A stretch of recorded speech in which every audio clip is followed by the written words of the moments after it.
इस एपिसोड में हम इतिहास विषय के अंतर्गत वैदिक, जैन, वैष्णव और शैव धर्म के संक्षिप्त इतिहास के बारे में जानेंगे। तो चलिए एपिसोड की शुरुआत करते हैं। कभी सोचा है कि जो धर्म आज हमारे समाज की आधारशिला हैं, उनका उद्गम कैसे हुआ होगा? हमारे देश की धरती ने अनेक धर्मों को जन्म दिया है और हर धर्म अपने आप में एक अनमोल धरोहर है। इन धर्मों ने न केवल लोगों के विश्वासों को आकार दिया, बल्कि उनकी सोच, संस्कृति और जीवन जीने के तरीकों को भी गहराई से प्रभावित किया। आज हम उन 4 प्रमुख धर्मों की बात करेंगे जिनकी जड़ें हमारे देश की मिट्टी में गहराई तक धसी हुई हैं। वैदिक, जैन, वैष्णव और शैव धर्म। यह एपिसोड आपको उन धार्मिक धारणाओं और उनके इतिहास की यात्रा पर ले चलेगा जो सदियों से हमारे समाज का हिस्सा रहा है। तो चलिए सबसे पहले जानते हैं वैदिक धर्म के बारे में। वैदिक धर्म भारत का प्राचीन धर्म है। इसका विकास ऋग्वैदिक काल यानी लगभग 1500 से 500 ईसा पूर्व में हुआ था। यह धर्म मुख्य रूप से वैदिक ग्रंथों ऋग्वेद, यजुर्वेद, सामवेद और अथर्ववेद पर आधारित था।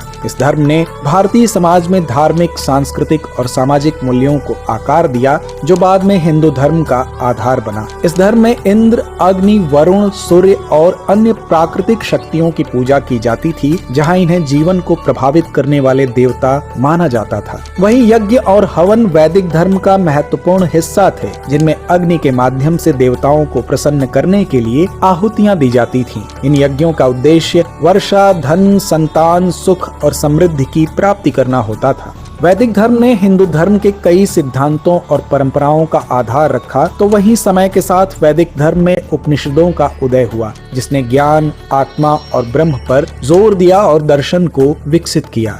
आइए जानते हैं जैन धर्म के बारे में।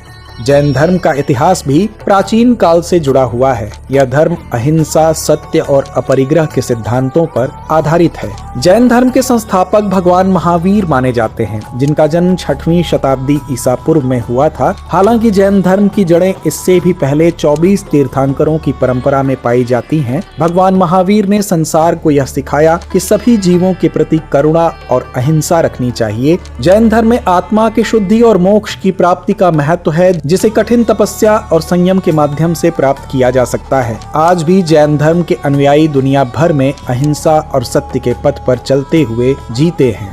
तो चलिए अब जानते हैं वैष्णव धर्म के बारे में। क्या आपको पता है कि वैष्णव धर्म में किसकी उपासना की जाती है? अगर नहीं तो इस धर्म में भगवान विष्णु की उपासना की जाती है। इस धर्म की उत्पत्ति वैदिक काल से ही मानी जाती है। यह भगवान विष्णु और उनके अवतारों की पूजा पर केंद्रित है, जो भक्ति मार्ग पर आधारित है। इस धर्म का विकास प्राचीन वैदिक काल से लेकर पौराणिक युग तक हुआ और इसे भारतीय दर्शन और धार्मिक साहित्य में व्यापक रूप से उल्लेखित किया गया।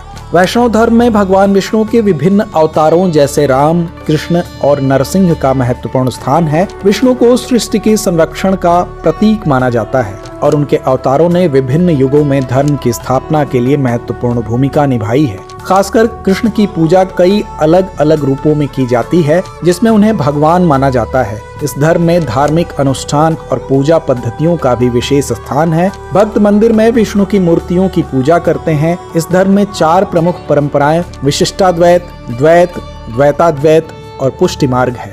इन संप्रदायों के अपने अपने दर्शन और पूजा पद्धतियां हैं, लेकिन सभी में भगवान विष्णु और उनके अवतारों की पूजा का प्रमुख स्थान है। चलिए जानते हैं शैव धर्म के संक्षिप्त इतिहास के बारे में। क्या आपको पता है कि शैव धर्म में किसकी उपासना की जाती है? दरअसल इस धर्म में भगवान शिव की उपासना की जाती है। इसका इतिहास वैदिक काल से जुड़ा है, जहां रुद्र देवता को शिव का प्रारंभिक रूप माना जाता था। इसकी उत्पत्ति का मुख्य आधार पौराणिक ग्रंथों में मिलता है, जैसे शिव पुराण, लिंग पुराण और महाभारत में शिव की महिमा का वर्णन किया गया है। वहीं यह धर्म 6वीं शताब्दी ईसा पूर्व महाजनपद काल में अत्यधिक संगठित हुआ। इस दौरान भगवान शिव को सृजन, पालन और संहार के देवता के रूप में पूजा जाने लगा और गुप्त काल एवं दक्षिण भारत के चोल राजवंश के दौरान विशेष रूप से महत्व प्राप्त किया। ऐसे में भक्त शिव को सर्वोच्च सत्ता और मोक्ष प्राप्त करने का साधन मानने लगे। शिवलिंग की पूजा, ध्यान और योग को इस धर्म में प्रमुख स्थान प्राप्त हुआ है। इसके अनुयायी हिमालय से लेकर दक्षिण भारत तक फैले हुए हैं और इसे आज तंत्र, योग और भक्ति के संगम के रूप में देखा जाने लगा है।